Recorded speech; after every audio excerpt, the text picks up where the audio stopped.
Episode 1338 of the Multifamily Collective. Today, let's talk about words and the fact that words have a shelf life. I recall a story from, let's say, 1996, 1997, plus minus. At the time, I was working for a company called EPT Management based in El Paso, Texas. And I worked on a property that it wasn't a student property, or at least purpose-built. And back then, I don't even know if they had purpose-built student housing, but it was a community in Lubbock, Texas, very near the Texas Tech University campus.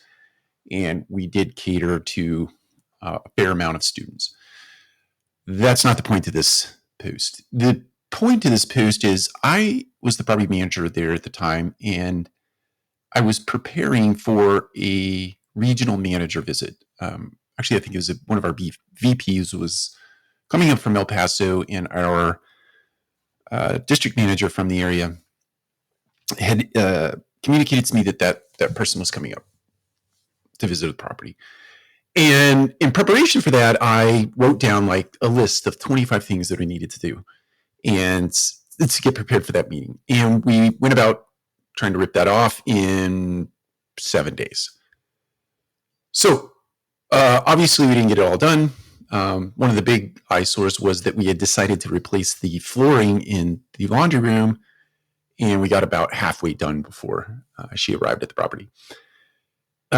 Post-visit, my district manager wrote me a letter, and the letter led with all the best intentions in the world are worth nothing unless they are followed through. And those words, that letter, have stuck with me to this day and time. And that particular district manager, her face is burned into my mind. It's imbued right here, along with that phrase, in that the best intentions in the world are worth nothing unless they are followed through.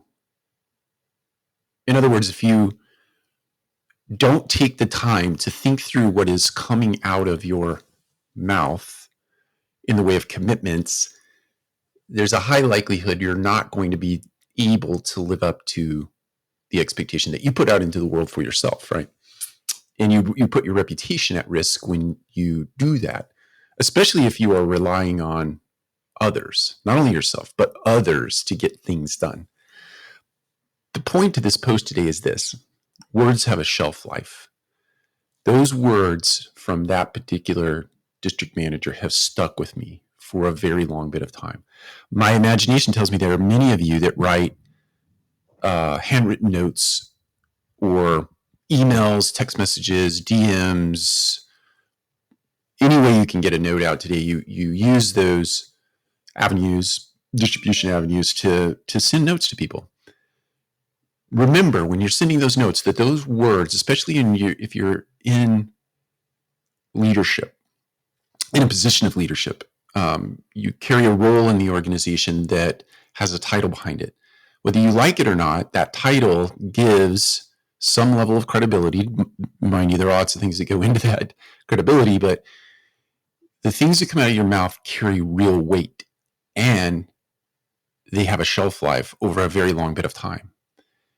My imagination tells me that I've said things and or written things to people, sent notes to people that have impacted them negatively, and still to this day, those things are imbued in their mind. The other side of that equation, I'm sure that I've written some things that are good, that have stuck with people over very long bits of time. I know that is evidenced by, when going out to do site visits, you can see notes that I've written pinned to boards in offices.